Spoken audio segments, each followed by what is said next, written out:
Now, it's time for the Anchormen Podcast with Dan Ball and Riley Lewis. Hey, everybody. Welcome into the Anchormen Podcast. Dan Ball here, alongside Riley Lewis. How you been, brother? I didn't see you last week. You were on a little vacay down in Mexico, I hear, with your bros.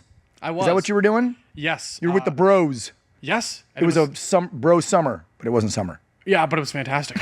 It was excellent for an F1 race. So for racing fans out there, yes, it was amazing. Nice. F1's been really blowing up in the States more, I think, ever since that movie a while back with Brad Pitt. Yep. And then bringing F1 to Las Vegas, obviously. Because that's always been a European thing. It right? has. Yeah, it has.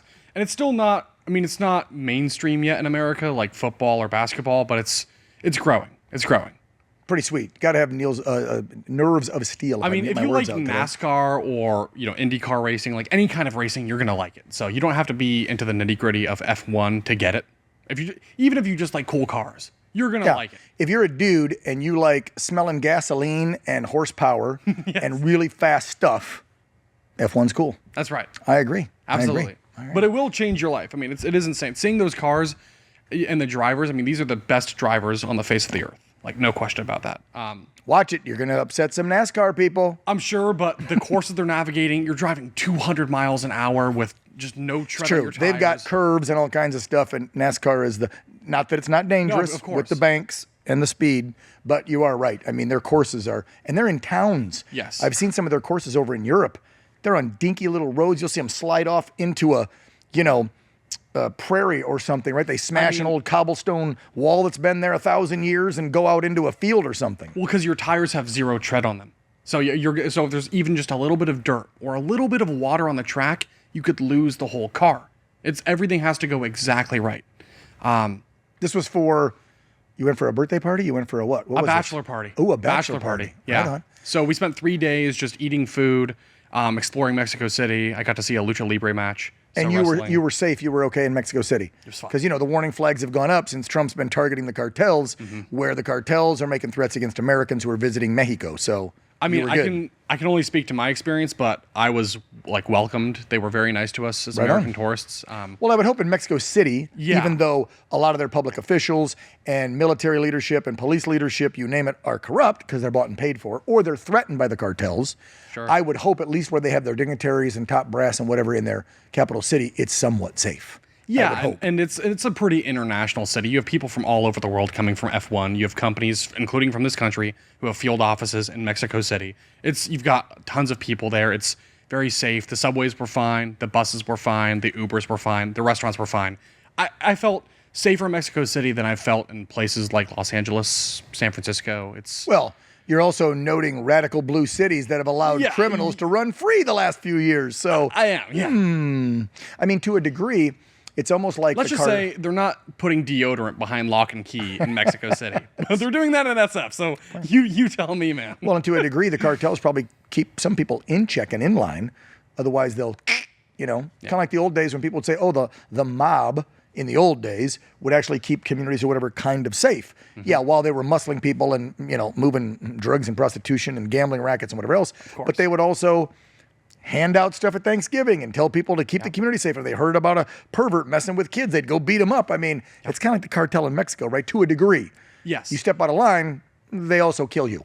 And to be fair, once you come back to America, you realize how good we have it. I mean, if you want to understand, this is the greatest country on the face of the earth. And if you're ever wondering about that, just leave America. Yeah, just go to Mexico. Yeah, you don't have to go to a faraway third world nation, right? Yeah. Just go to Mexico. Yeah. We all think it's beautiful. We go to the beaches. My family, we were there in August of this year. Cabo just a couple months. We went to Cabo. Yeah, what you're going to right soon. We went to Cabo, which the threat level in Cabo just went up a couple weeks ago. The Trump administration put out. We had a great time. But when you see the armed guys walking around everywhere. And again, I know that Trump just did that in major cities in our nation to try and get us back on track. It's like it's a permanent thing. This is permanent in Mexico. You're going down a freeway and a dude in a Zuzu pickup is coming this way, all decked out in camis with a mask and everything, helmet, on a 50 cal on the back of the truck, pointing it at your SUV as you're driving through, and you're sitting in the back going, hey driver, can we get to the resort soon? I need a cocktail. And then you're walking down by the marina to get on your nice boat tour to go see Land's End and the Arch, right, in Cabo that we're all used to seeing on videos and pics. And all of a sudden, there's armed dudes everywhere. There's cartel member dudes watching where they're at, so they can walk up to you and try and sell you some mota or cocaína, which, if you don't know, is coke and marijuana. So, well, it is interesting you don't see that in America every day. No, you don't. But it's in Mexico everywhere. And by the way, I hope the crime thing, this is not a permanent, like you're saying, No, he's getting it in check, and they're pulling it out. Look at D.C. They had a press conference yesterday or today. Out, and they're having these protests. This is not the normal. This is because people like Joe Biden let criminals run loose. Thank you. It's a temporary measure that we have to take. But nobody wants to live in a police state. That's not how it's going to be forever. And he's not going to keep them there. He's going to pull them probably. So he's fighting the courts to keep them through 26 until they're cleaned up, and then he's going to pull them out. Look at D.C. D.C., the numbers are amazing. Memphis, the numbers are amazing. Chicago, it's a work in progress. Portland, work in progress. I mean, he's working to get these cities in check. But again, if the lefties didn't allow them to turn into such hellholes completely, and the prosecutors and judges would stop letting the 2, 3, 4, 5, 10-time offenders out, you wouldn't have this problem, and Trump wouldn't have to send in the guard. Another thing he's doing, speaking of Mexico, because Sheinbaum, the president down there, just gave him some grief. Yeah, Claudia just gave him grief this week for him striking the narco terror boats that keep trying to come in from Venezuela and Colombia and Cuba, whatever, that keep coming up either through the Gulf or on the Atlantic side, trying to get to Florida or somewhere to drop off thousands of pounds of cocaine, mainly, that are laced with fentanyl, right? And so Trump's been, if you watch any of our shows this week, blasting these boats out of the water. And now you've got the likes of Ms. Sheinbaum, the president of Mexico, the corrupt presidents of Venezuela and Colombia claiming, and even Rand Paul, and I was very disappointed in Senator Paul, coming out and questioning if Trump's hitting innocent fishermen and if he is messing with the sovereignty of those South American nations. First of all, to clarify, all those boats are hit in international waters, so that does not impede on the sovereignty of any of those nations. 2, Rand Paul, please, really? Y'all know the telescopes, the cameras, the things we have, from satellites to drones to living CIA assets on the ground. They know these are drug dealers. They've got close-up pictures. You can see the hair on the back of their hands loading the fricking things of cocaine. And then when they blow them up, there's all these big floating wrapped things. Are those fish? No, they're packets of cocaine. I mean, the audacity of people to say Trump is killing innocent people. Oh, here's one. We'll play this out. Even if they are, say, something that seems innocent like fish, we've all seen those shows where someone gets popped at airport security smuggling drugs and something. Look at all that white stuff going in the water. Absolutely. Is that fish guts? Yeah. Obviously. Why do you need 3 or 4 huge outboards worth thousands of dollars on your crappy boat? That's not a fisherman. Look here, they're tossing it over. It's a drug boat. I mean, anyway, I'm no expert, but you know, we should hold on. I'm getting something in my ear, Riley. Hold on. Breaking news. I'm getting something in my ear. I think the president wants to join us and talk about these drug busts, these blowing up of these boats. I think he's joining the Anchormen podcast tonight. Guys, do we have the 47th president of the United States? Is that Mr. President? Can you tell us about hitting these narco boats? Well, I could tell you all about it. You look at these guys, these are bad hombres. They tried to F around. They call it F around and find out. And now there's a lot of happy fish in the international waters because, first of all, they're high as hell. The fish are high as hell. You know, you're not supposed to do cocaine if you have gills, apparently. But these sharks, they're going crazy. They're like meth sharks. They're worse than Hunter. But you look at these guys. We unleashed a secret weapon on these cartels. We dropped Katie Porter on them. You know who Katie Porter is? That's a big lady. And we just upgraded her, right, to the 30,000-pound bunker buster class, right? You think about it. We did that with Stacey Abrams in the Middle East. I call her the Beast of the Middle East. She used to be the Beast of the Southeast in Georgia. Now she's the Beast of the Middle East. And we dropped her on the Fordow nuclear facility. It was completely obliterated, annihilated, and destroyed. And that big, beautiful gap that she has between her teeth, she was whistling all the way down. And the Ayatollah knew that very bad things were about to happen to them. And so you saw that. But the fish got a free meal, and the cartels are, well, they're gone. They went to a good friend of mine. You may have heard of him, Davy Jones. You may have heard of him. I know him very well. I got along with Davy very well.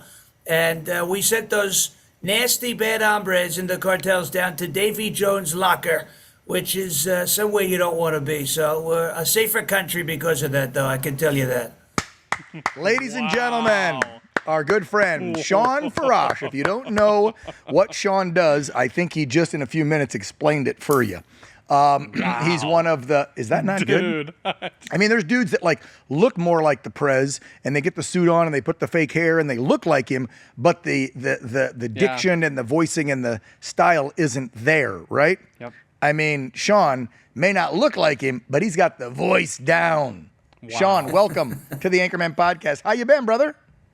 All right, thanks, guys. I appreciate it. I've been well. We're having a lot of fun, obviously, with this Trump second term. Yeah. And I just got to say one thing. Riley was talking about F1 and NASCAR. I'm a big NASCAR fan. Yep. I haven't gotten into F1 yet, but the final race is coming up. The championship race is coming up.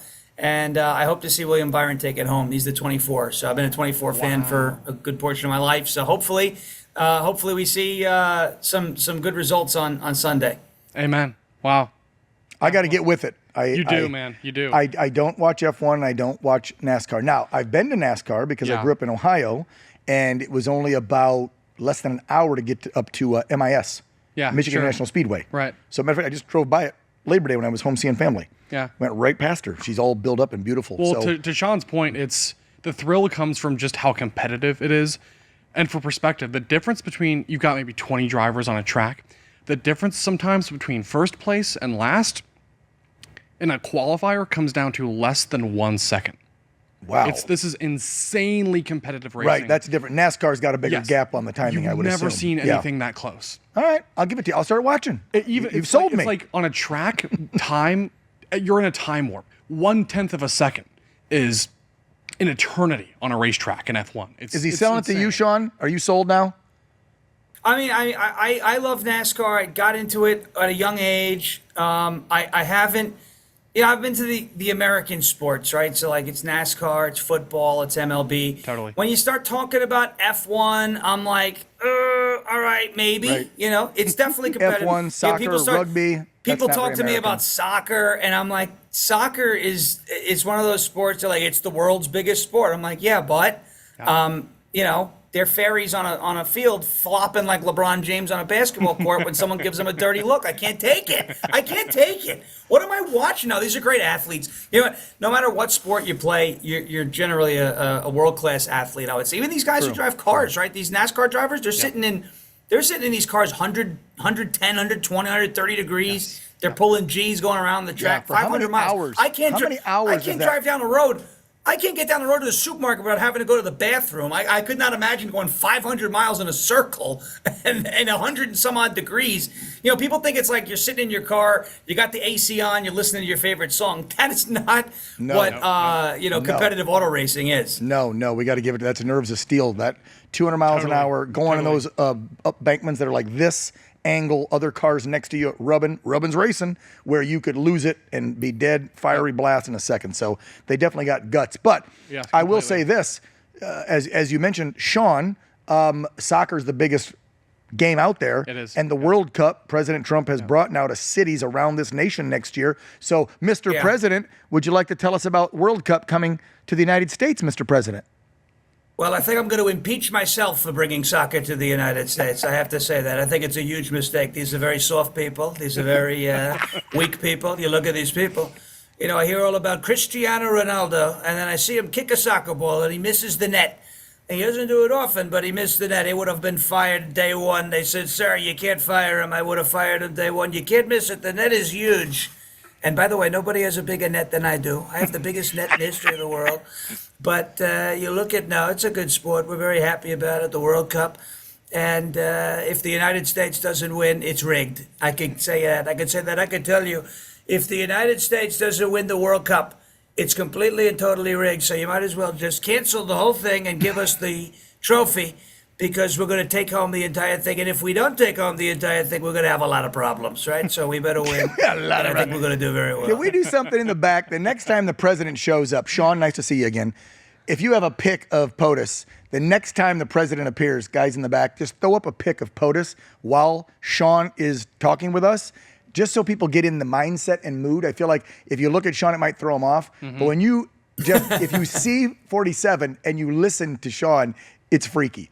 Matter of fact, Shawn, if I recall, 47 thought your impersonation was so good. Didn't you get an invite down to Mar-a-Lago last year or this year? I thought I saw you post something where you were there doing it and the Prez thought it was hilarious. Am I imagining that I saw that or something at some point in the last year? No, you saw that. Yeah. Tell You us saw about that. That was a couple years ago, actually. Oh, that was okay. in Bedminster. It was old footage, but it was something. It was a fundraiser in Bedminster for a J6 Foundation, the only Trump-endorsed J6 Foundation, Patriot Freedom Project. We were down there, up there actually. Now that I'm from Tennessee, but we were in we were in New Jersey. And we didn't expect him to show up, but he came. It's not that we didn't think he was going to come. We just didn't know if he was going to be there for that fundraiser. And so I was invited on stage to do the impersonation to him, which he had heard before, but I don't think he knew that I was there. And so I did that, and he enjoyed it. But it was before he was reelected. Recently, and the reason why that clip started going around was because when the sombreros, those memes started coming out about a month ago, He reposted I made a video. Yeah, with the sombrero That's on, right. the poncho, looking like a complete fool. He And he loved decided, I think that's really funny. Look at this guy. Look at this guy. He looks like a dollar store Bradley Cooper with big, beautiful ears. You see him, you could hear anything from 10 miles away. And I could not believe the President of the United States reposted me in a sombrero and a poncho. Yeah. But I'll take it. It was fun. It was That one's great. I don't know if we have that one, but they crazy. got to throw that one up and show it. Wow. That's right. That the impersonation thing of you next to him and him with his, like he always does, the good smile. You could tell he was like, and then his teeth came out. He liked the impersonation. I didn't know that was years old, but you're right. So that was in just the last couple of weeks. Wow. Right before the shutdown and the whole, Taco Tuesday, sombreros and all the bull crap. And yeah, POTUS reposted his. Did you get one or two by him? Because I know two of yours went viral. You did a couple of those sombrero videos, didn't you? Yeah, I've been using the sombrero for a couple years, actually. I did Spanish with President Trump not too long ago. We did Sleepy Jose, caca en frente del Papa. That means Sleepy Joe pooped in front of the Pope. So we did Spanish lessons with Trump. I did Cinco de Porto, obviously, with the sombrero. And then when I saw the memes going around, I said, oh, this is a great idea. Let's do another sombrero. But that was the only one he reposted. The other ones, much appreciated, Mr. President, but the other ones went viral without a presidential endorsement, which is like the ultimate testament to was the video good, or did Trump just like it so everyone thought it was good, right? So some of these other videos went out and performed pretty well without the presidential repost, but it was surreal when it happened. And I know that he was at that night that he did that, he was at dinner with J.D. Vance. And it was after the dinner that he did it. But I wonder if he was sitting with Vance and just said, you get a load of this? Yeah. Could you see that? Well, look at this guy. Should we repost that, JD? And then it'd be posted up there. Or maybe Surreal. JD was like, Mr. President, did you see this? Oh, that's good. That's good. Yeah, that's wow. Yeah, and then he's hollering at Natalie or Margot. Natalie, let's repost this. Let's go. Who is this guy? Who is this guy? Wow. He knows who you are. Isn't that a cool feeling, though? I mean, you think about it. This is a guy. This is the most powerful guy on the planet right now. He's the guy. He's the guy. And he's getting pulled in a million different directions. He's probably got thousands of people in his phone that he knows across the planet, not just in America. He's 79, but gets and understands social media, never stops. I talk to his staff via text a lot every week, right? Trying to get interviews with cabinet members and stuff. And these are people in their 20s and his staff, and they're like, sorry, we're just so swamped. We can't keep up with him. They can't keep up with the guy. He's just, and he takes the time to go, this is a funny video. I'm going to repost it. And he puts your video up. I mean, I think I got my first tweet back in December of 2020 when he was still in on the first term. And it just said, great show. Good job, Dan. People are watching. DJT. And I was like, my wife is in the car screaming because she saw it while I'm driving on the freeway here in California. And I thought she was dying. I'm like, what? And she's like, the President of the United States just retweeted you. And I'm like, what in the, not even a retweet, just tweeted me. And it's a surreal, like you said, John, it's a surreal feeling. What was reaction from mom, dad, family, friends, girlfriend, whatever, when you got that retweet of your funny video? Because you put out lots of videos, and this was the first time he ever retweeted you. What was their reaction? There was celebration. There was a lot of people who were very happy about that because, I put out these videos, but I don't do a lot of them. I mean, I usually take like a less is more approach. I've been doing them a little more frequently now just because there's been so much material and so many ideas that people are throwing at me that I'm like, oh, these are good ideas. But, I put these out and do all these 10,000 other things every day. But it was surreal. The sombrero one, I was like, one of my favorite things to do is, capitalize on a trend. The sombreros were trending. I own a sombrero. I have a poncho. I might as well make a funny video with it and just join the trend. And it did well immediately. But the night after I'd posted it, Dan Scavino put it up, and I was like, whoa. And I ran out and I told my wife, I said, Scavino posted it. She said, who is Scavino? And I said, that's, one of the closest guys to Trump. We're like this close. For 25 years. To Trump doing it.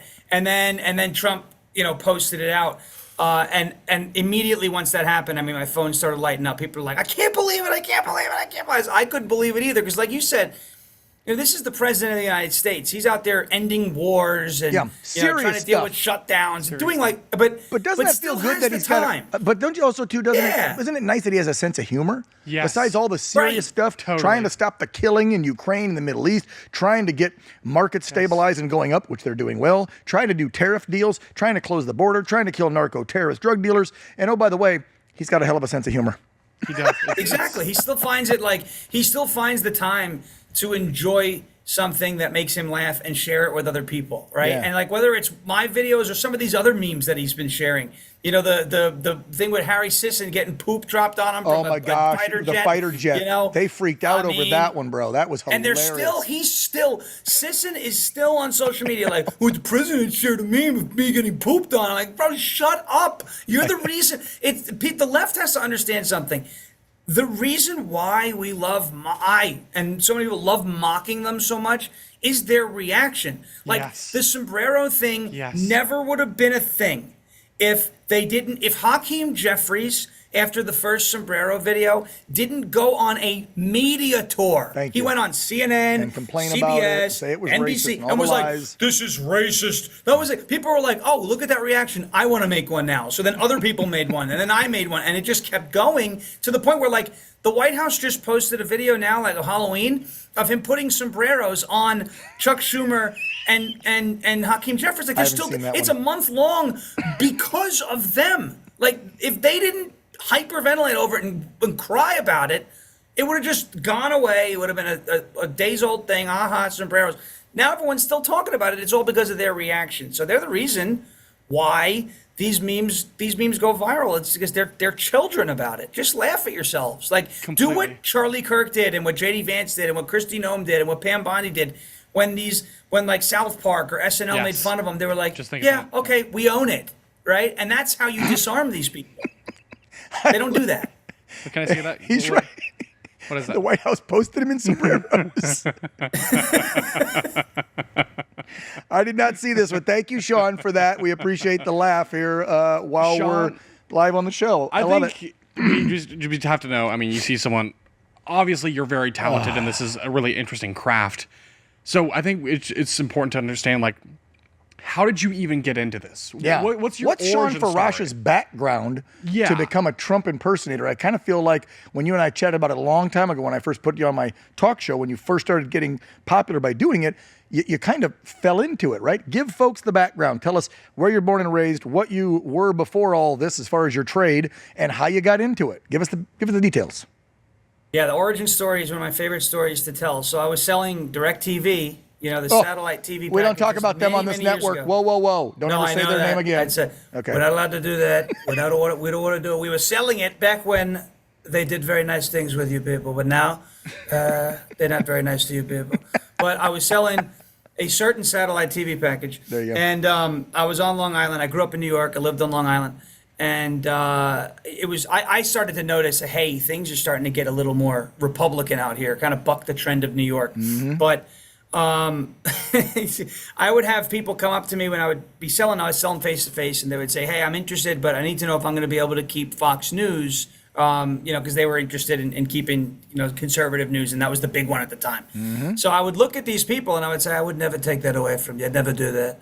We would never make you watch the fake news. We'd never." And they would the customer would laugh, and it would be a great experience for them, and they would buy, right? I would make the pitch very entertaining, in short. So that's where I first started getting into it, and then I got out of selling cable and got into selling paint, because it's a lot easier to sell something that people actually want. Fair. That's fair. Fair point. It's 2025. Yeah. So I started, I had these contractors, these blue collar guys, right? And I would do the same thing. It puts itself on the wall. You don't even have to do anything. You open the can, it puts itself. They're like, what are you doing? Got into a whole, started a grassroots uprising in New York in 2020, and we were knocking doors for for one of our city council candidates, Vicky Palladino, who's still killing it out there in Manhattan. It was in Queens. It was before she had even gotten on the ballot. We were getting her on the ballot for the primary, and a friend of mine said, "You got to go on TikTok with that Trump voice." And I looked at him. I said, "I can't do that. China, I get along well with China, but we don't want to do that. They're going to steal my information. They're going to." Right there. He goes, "No, you have to do that So on good. that app." So I That was started so doing it, on and money. Like, that's how it went. dude, Wow. I love this because So this is like an instinct for you. It's organic. Well, I do it now and then with the hand gestures, and I'll throw one in. I'm nowhere near as him. And people do, if they like Trump, they love it. You just throw a little Trumpism in here or there. It could be at a dinner party. It could be when you're selling something. And if people are fans, they frickin' love it. I mean, what a great idea to sell yourself selling the products you were selling. That's smart. So you do the first TikTok What was hard, video. though, I'll tell you what was very difficult was when I was selling specifically cable, and someone was like, "Oh, my favorite channel is MSNBC." And I was like, "This is going to cost you $9,000 a month." I had to bite my tongue. I was like, "Oh, what a great network." You didn't want to start Rachel impersonating. Maddow. Yeah, I was going to say, you didn't want to. Why did you start like crying and being like, "Yes, I love it too. I love Rachel." And just start crying. That's all Rachel Maddow does every other night for her millions of dollars. Or you could act like Joy Reid. Oh, wait, Joy's not on there anymore. Anyway. Yeah, the most racist person in late night television got fired. Thank you, MSNBC, for getting rid of Joy Reid. Okay, so you do the first TikTok video. Talk about from that to what you just updated us on, where you're on the stage with Donald Trump actually doing the voice. Give us the time between and how the video started going viral, and just fill us in, man.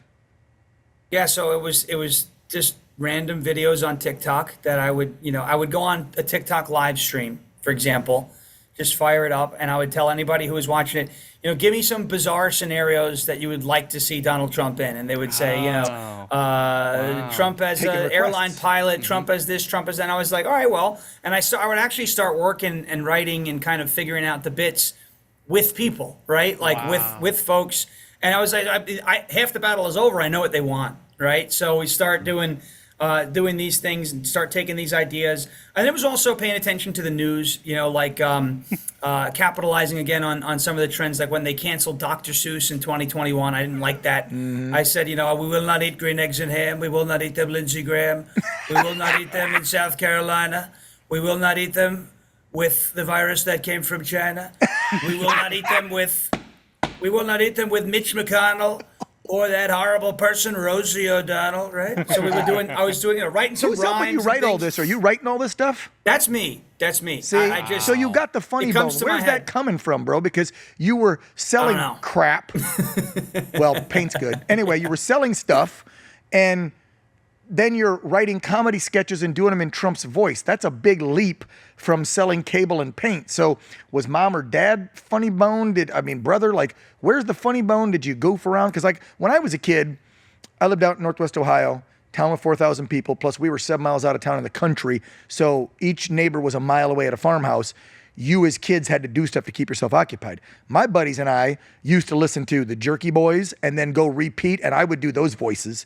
Hey, Chisel Chest, like we would do Chisel Chest, and right? And then we would listen to different stuff. You listen to Richard Pryor, you'd listen to Eddie Murphy, and we would go do those voices. We didn't have a Trump, obviously, when we were a kid, but this kept us occupied. And then adults started telling me and my buddies, hey, do that voice or do that thing, as long as it wasn't dirty, and we would do them. So kind of similar to what you got into, but there's got to be something in the background where you got this funny bone or a way to, I mean, tell us how you got there. Yeah, so I mean, I went to school for radio, college, right, for radio, mainly to avoid math. Because I just didn't want to do it. But I was always a big fan of sports radio and all that. But I was always a fan of comedy. I know it may be hard to believe, but I was always a class clown in high school and college. It's like, whoa, shocker, right? So there were funny members of my family, yes, but I was a big fan of, for example, Whose Line Is It Anyway? Because it was all improv. Yes. So I would watch that, and I would go, wow, these guys are brilliant. It's just coming right off the top of their head. So that's what I would do on a TikTok live stream. I had no idea what people were going to say they wanted, and I would just improv. I would be sitting down and say, I got to write a Dr. Seuss bit. Let's start rhyming and just start talking in my head, sentences and whatnot, and figure out how to do it. And generally, that's how I write most of my stuff now. I mean, if there's rhyming bits, then it's totally, completely scripted. If not, I'll just riff and wait till it feels good and then just do it again. And it comes out that way. But, it started off, like I said, writing those little bits on TikTok, and they started gaining crazy amounts of views. Then I started driving into drive-thrus like McDonald's and Taco Bell and ordering food like Donald I remember Trump. those So it's kinda videos. like, Yes. Yeah. You haven't seen those? It It was was doing a kinda couple like- years ago. I haven't. Oh, Yeah, it was kinda I'll like- take a Big Mac and and the people would be like, huh? And then he pulls up. Yes. Those Yeah. were great. Do we have any It of those in the was, back? Cue those up. Oh no. Those were It was- good. They were really good, and those were the ones that started to really go viral because it was like brand new. It was like Whose Line Is It Anyway meets Impractical Jokers, right? Because like it was improv and it was a voice. It was just like, I love that and it was so great. much. So and then people found out where one of them went so viral that people on X, or back then it was Twitter, was like, who is this person? And I said, that's me. And then it got out to some of the big accounts, and they were like, we found who's been making these videos, and that's how people came to my Twitter profile, my X profile. I think it's And so how I between found you. then and now. Yeah, I think is that how I found you? I think I reached out on IG or somewhere going, your videos think are so. hilarious. Come on my show. It's awesome. Wow. Yeah. Yeah, I think I got in touch with you, Dan, through Instagram, right? So think so. It was a couple of those, just that social media, and so that's how it happens, right? So now when I write a bit, I'll do the same thing. I'll crowdsource kind of concepts. I'll say to some of my ex-subscribers or in some back channel group chats that I'm in with a few friends, like, what do you think would be funny, or what ideas do you have? I mean, I had a friend of mine. Remember that lady who stole the baseball from the kid? Yes. Yes, a few weeks ago. Course. Oh, yeah, it was all So over. that I made a video about her, and I made a rhyme, don't be a Karen, and I did a whole rhyme with her, and but I wouldn't have done that had a friend of mine not sent me like one line in a DM, and he was like, are you going to make a video about this lady? She's terrible. And he sent me like 2 lines that rhymed, and I was like, dude, this has legs. And I took those 2 lines and turned it into like a 6-verse poem and just banged it out, recorded it, posted it, and it went everywhere, right? So I like to write them myself. Yes, me and my wife have written various song parodies and come up with bits together. Really? But we did instead of Rudolph the Red-Nosed Reindeer a couple of years ago, we did Hunter the White-Nosed Crackhead. It was a really good one, and we wrote that in our studio apartment. We just sat there, and it took 8 minutes. I said one line, she said another one, boom, boom. I said, this is brilliant. And it's always the ones that come together in 10 minutes, like right off the top. Those are always the best it's ones. natural. So you don't overthink it. Funny's natural. funny, right? And you're a funny Exactly. guy. Like when we started the show, Exactly. let me commend you, guys watching right now, guys and gals. You and I yacked for, 5, 6, 7 minutes like we always do at the beginning, and then we threw to him as the president. We didn't set that up. I didn't tell Shawn what we were going to talk about. We didn't even know what we were going to talk about. We were into Mexico and narco boats, and then all of a sudden, he takes over and does his thing for like 2 minutes. We didn't rehearse that. We didn't tell Shawn that. He just came on and did the voice and did what he does. Speaking of that, we were talking about the drug boats, and our producer's saying they found one on either IG or X that you did about the drug boats. Can we watch this? Yeah. And let's get Shawn's reaction on the backside. Go. Just sit right back and you'll hear a tale of a fateful trip that started on the Venezuelan coast aboard this narco ship. The fake news said they were fishermen, but they were Tren de Aragua thugs. heading to the United States with a boat full of drugs. A boat full of drugs. Bad hombres decided to F around, so we blew them out of the water. We unleashed our secret weapon, and we dropped Katie Porter. We dropped Katie Porter. The narco boats were annihilated. Now the fish are high as hell. They got a free meal when the USA chummed the water with the cartels. And I got along very well, by the way, with Davy Jones. You may have heard of him, Davy Jones. And he has a locker. And anybody who tries to sail drugs into our country, they're getting a one-way trip to Davy Jones' locker. That much I can tell you. Thank you for your attention to this matter.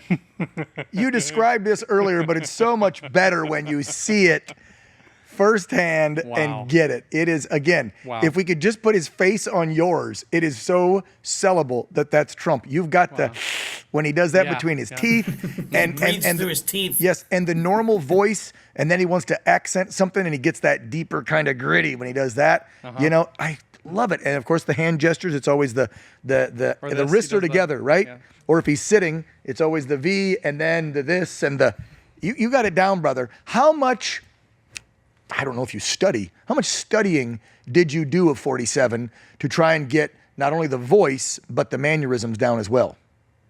Well, the best part is, like, I didn't have to actually sit there and study. It was like learning through osmosis, because in 2016 and 2017, like throughout his first term, I liked him. So I watched every rally because they were entertaining, and he was the president.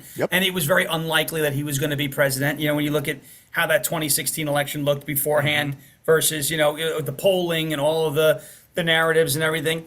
So I was never like watching it going, okay, what can I pick up? What can I do? I was just watching it to be entertained. And so then when I started really doing it, I was just drawing back on the things that I watched, you know, last night or, you know, last week when he had a rally or whatnot. So it wasn't, you know, it wasn't like one of these things where I'm sitting there like taking notes, being like, okay, there's a breath between the teeth, and like, you know, he does the when you think about it. And there were people. There were people on TikTok who were like, hey, you know, your impersonation is great, but don't forget Trump does X, Y, and Z a lot. And I was like, you're right. Let me add that in. So I'd sprinkle in some of the nuances that I would forget about. But it wasn't necessarily like watching it being like, what can I pick up on? I was just watching it. I was entertained by it. You know, it's kind of like if you have a favorite sportscaster or something, and there's like Marv Albert's Yes, right? I mean, you might be watching basketball, and you may be sitting in your living room, you see a ball go through the hoop, you may just go, yes, just like Marv Albert, right? But you're not trying to impersonate or anything. You kind of pick up on the people that you like. You'll pick up on some of their mannerisms because you like them, right? And so, you know, that's really kind of what it was.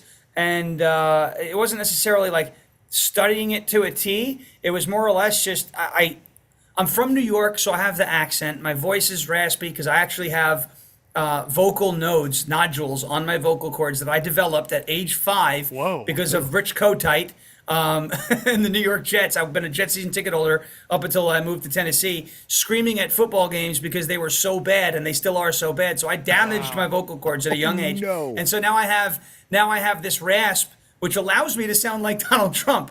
So I thank the New York Jets for that. And that's the only thing I thank the New York Jets for, by the way, because the rest of it is just garbage. I can't take it. But, you know. You just pissed off Jet fans. Here we go. I'm a Jet fan, so anyone who wants to get pissed off can come talk to me. I've been going to games since I'm 2 years old. I've had it, and I want this stupid owner to sell this team. I've had enough of them. But that's for a different show. Yes. This is not a sports show. We should get circle you back on. to that. But we do have a sports show, which I should plug, because at the end we usually plug all of our shows at OAN. We just launched an awesome show, and I think it's second episode dropping this week here on OAN, the Best Darn Sports Show, starring John Sally. Right? 4-time NBA winner, is now part of the One America News team. So if you like sports, Sean, tune in to John's show every weekend here on, and maybe more. They're going to try and make it bigger, huge. We're trying to get John to do more than once a week. But yeah, we're so glad to have him on board. So plug for the John Sally Show. Let's do another video because they're so dang funny. And then just keep letting Shawn roll with this stuff. You guys got more in the back? Roll another one. This is your favorite president, or as they call me, Chief Golden Eagle, and I wanted to wish you a very happy Columbus Day. I knew Christopher Columbus very well. He was a great friend of mine. I called him Chris, and he did a tremendous job.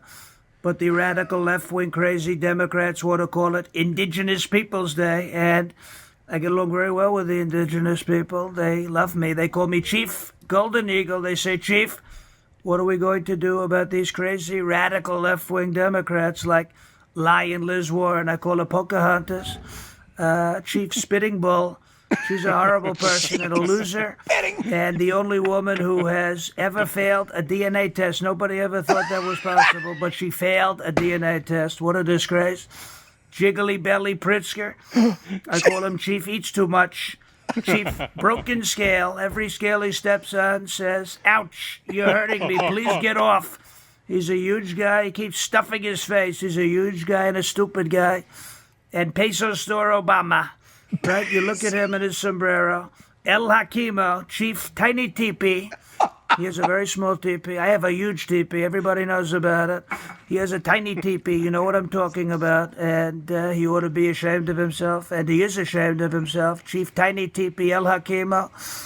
But we are sending out an executive order via smoke signal commemorating today as Columbus Day. We're making it Columbus Day again, celebrating my tremendous friend, Christopher Columbus, and all of his incredible achievements. So happy Columbus Day. God bless you. God bless America. And thank you for your attention to this matter. Wow. I've got a huge teepee. Everybody knows it. I got a huge teepee. He's got a little teepee. Peso Store Obama. Dude, that rift in that middle right there about the teepee, I closed my eyes and I looked at, and I go, that's so close. Like, dude nailed it. Like it's a 99%. That's Trump. I know. You crushed it on You're that. right. If you close your eyes for a minute, you forget who it is. Like you actually think that's Donald Trump right there. That's insane. If you look like the real, man, it'd be scary. You'd be the body double. The Secret Service would be calling you, real. and then you'd take a bullet from some wacko lefty since they want to kill the guy. Crazy radical Democrat. Radical, yeah, they're crazy. Well done. Wow. What's coming up for Sean Farash? What you got going? What have you been doing now with this newfound talent that has made you a internet sensation, interviewed by conservative media now for the last 2-3 years nonstop because of this amazing gift that those nodules provided you? What are you doing with it? What are you doing with it next? We're doing a ton of events around the country.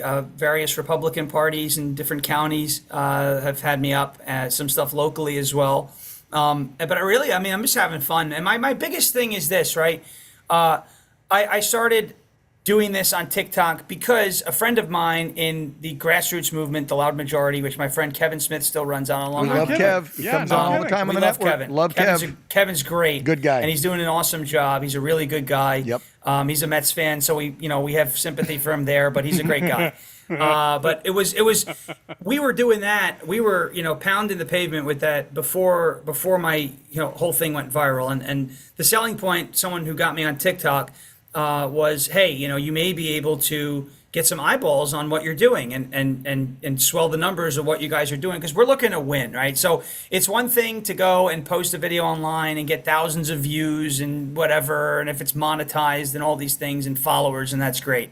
But your followers don't mean nothing if you lose your country, right? So my whole thing is I want to take the people who come in and listen to these videos and laugh, whether we're talking about a drug boat or I'm wearing a Native American headdress or a sombrero or a crown or whatever it might be, right?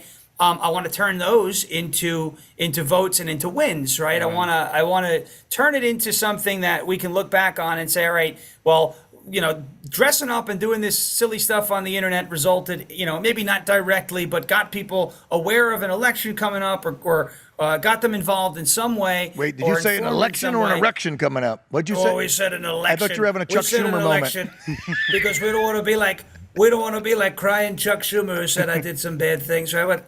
Bad things, very bad. Listen, but I would never do that. Yeah, I would never do that. So good. You know, he Sean. said that. If I ever said that, people would have a big problem with me if I ever said that. But he said that. Everyone This is loves it. spooky now. Close your eyes, This dude. is weird now. Do you have a picture of him? Did you put 47 up over the whole thing and just let him go?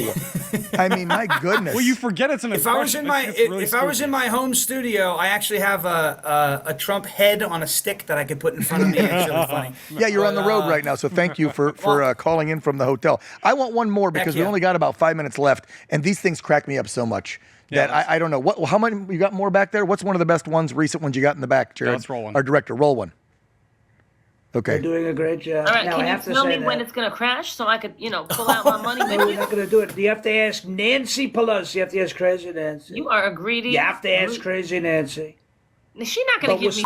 She I won't have even to give me say the liquor that. cabinet key. She's not gonna give me that. She doesn't like me. I have to say something. You have to do You are better than losing. that. We need I want pick my up the people pace, to be Sean. He's better. catching up. Pick up the pace. Where are my people? Look, Come I on, heard where you are had my illegals people? building your little East Wing ballroom. I wanna see No, the we look do in your very face. well. We when do you very admit well that. with I the heard bad it was hombres. Pedro We and do very Luis well with the bad and Jose. hombres. I helped all those men across the border, and I heard they're at the East We Wing love our right bad now without a hombres. lunch break. Without a lunch break, Donald. Is it true? You got the pendejos working at The the East bad Wing? hombres. We have the greatest hombres. You have bad hombres. You're We not supposed to have beautiful any hombres. The deal was you're going to have Americans, only citizens. What happened to that? But they won't Well, do we it. like- no. Of course you don't understand it because you're stupid. I'm a very smart person. A big, No, I have a body. beautiful body. Think about it. I know who. I don't get want along to very think well with about Zeus. it. There's nothing beautiful about you naked, Don. I don't want to see You know who those- Zeus Don't is, send right? me like that. You know who Zeus is? He's the Greek god. I don't know her name that does Kamala, but I've seen her before. She's so good. Who is that? Wow. That is Esty Palti. She is amazing. Mommy RN on all social media at Mommy RN 88. Because Riley, you just looked over and went, "Whoa!" I Yeah, don't think that you was- realized at yeah. the beginning she was doing Kamala for about 30 seconds. and then it Last hit you, right? year, we did a lot together last year when Trump and Kamala were running against each other. We were doing, mock debates on radio stations and on social media. And so she hit me up recently and was like, "Hey, there's this thing on TikTok called battling, and we should just do it." And I was like, "All right." So we went on there, and it's just nonstop. It's that for like 5 minutes in a row while this battle takes place, and then it's a lot of fun. But that's some of the things that we do on social media. She's hilarious as Kamala, and I've seen her videos. She's jumping back in right now. She's really Yeah, funny. amazing. Okay, so it's the end of October. Yeah. Well, beginning of November. What? Where do we see Shawn next? Are you doing stand-up gigs? Do you go? Is it just the private event things? Like, what's Shawn doing with this great gift? Because I'd pay for a ticket to come see you do an hour of just Trumpism stuff I'd pay and to see 5 ripping minutes, liberals, and Yeah. I love it, bro. Let's get you to San Diego. Yeah, we do. I'm doing a bunch of events in Tennessee over the next over the month of November, and then just really whatever comes our way. A lot from home. I'll be making videos and be posting some stuff up, here and there. But mostly in November, December, we'll be staying local. Towards the beginning of next year, probably going to a few spots, but we don't know for sure yet. It's been a lot of fun though. The main thing is we're having fun and we're trying to get people to laugh through some of the hard times. Yes. Even the left. I mean, I even got lefties that'll comment on a video being like, "I despise Donald Trump, but that video was hilarious." And to Really? me, See? I look at that and I go, "All right. You just got exposed to a little bit of truth. People like you got mocked in this entire video, and you still laughed. There's hope for you." Yes. So we'll see what we can do with that. We'll see what Well, we I can do. love that you're now doing, like you said just a minute ago, it's because I've been talking about this with my career, leaving mainstream media 5 years ago, coming here, and now being mission-based with saving the republic. And I feel like, Shawn, you just said you're doing the same thing. It's like funny with a purpose. Yeah. Like that's the Sean Farash story There's got to now, be a right? purpose. Funny with There's a got to purpose. be a purpose. Yeah. And that's the way it's always been, right? For me, it's always been that way. Like, I don't care how many views a video gets. If we're losing elections, that doesn't matter. So I want to win. I want to. You mean make you're sure, not a grifter? It's like, again, not a grifter. Like some of these scumbags that are in our movement these days, Some of them are saying just some a little horrible crap. crazy, right? Yeah. Bad stuff. But I watch again, the New York Jets, they are the reason I'm here. My parents met because of the Jets, right? And they're going to be the death of me. But I watch them, and if they lose, but they score a lot of points, they still lose. So I don't want a million views if it means we're losing. I want to make sure I'll take God a bless you, 90% reduction in views if we win. I just want to win. Sean, you've got a minute left. Wow. I would like the president to thank OAN and Riley and myself and the Anchormen Show for having the president on. Could he come back and thank us for coming on OAN? By the way, you've heard him talk about OAN, so if the president would like to talk about how much he loves OAN, that'd be great. You got a minute left. Mr. President. Well, OAN is a tremendous network. They do a tremendous job, and they were knocked down. They were knocked down for a long time, but they got back up like nobody's ever seen before. You can knock them down, but you can't keep them down. So you have Dan Ball, you have Riley. These are really great people. I have to say that. Really tremendous people, talented people. And if I say so, and I won't get in trouble, handsome people. I can say that too. They say, sir, you're not supposed to say that. But we said that. These are great people and wonderful people, a wonderful network. And we really appreciated being on the Anchormen. These are the finest Anchormen with the biggest anchors the world has ever seen. That much I can tell you. Yes. Yes. Wow. Thank you. Thank you, Mr. President. We appreciate that kind words about our network and our little show here and our big anchors. And follow Sean Farash on IG, on X, everywhere he's at on social media. Share it with your friends. These videos will crack you up, but it is funny with a purpose. He is trying to help the America First movement through humor. Why not? We got to laugh a little. Sean, God bless you, brother. Nice to see you. Thanks, guys. Appreciate it. Take care. Wow. Dude, that was...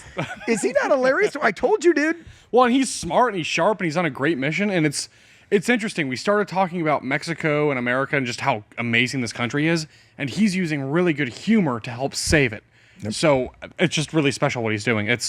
You don't meet people like that a lot. Just nope. Talented and driven and ambitious and patriotic. Well, according to the president, you do here at OAN. There's a bunch of us here that are talented and the best. Amen. Yeah. Yeah, right. Guys, we got to wrap things up here. Wow. Thank you so much for tuning into this edition of the Anchorman Podcast on the One America News Network. Follow us on all the social media. It's usually OANN or OAN, depending on if you're on Truth or X or Facebook. Riley's show's on at 6. I'm on at 8. You got Matt at 9. Chanel after that. Great newscast with Stella and Alicia and Alexa, all these people. Tune in to learn more about OAN. Always go to the webpage. It's OANN.com. And I'll give you the final word. Riley Lewis. Don't forget to subscribe to our YouTube channel. We're on YouTube TV. We're on X, Truth Social, all the social medias. We're always looking for feedback, comments, advice, questions, and guest recommendations. So if there's someone you want to see on the podcast, let us know. Yes, it's going to be huge next Friday. We'll see you then. Until then, I don't do it well. Not anywhere near him. Thanks for tuning in. Can we go out on one more video? Just play one more video. We'll see you next week. This is a guy here now who's trying to tell you that Muslims were the real victims of 9/11 with these crocodile tears. I want to use this moment to speak to the Muslims of New York City. Want to see more great videos like this? Click on the link below to subscribe to OAN Live and watch Dan Ball's Real America and The Matt Gaetz Show on Dish Channel 212. Tune in, subscribe, and watch today.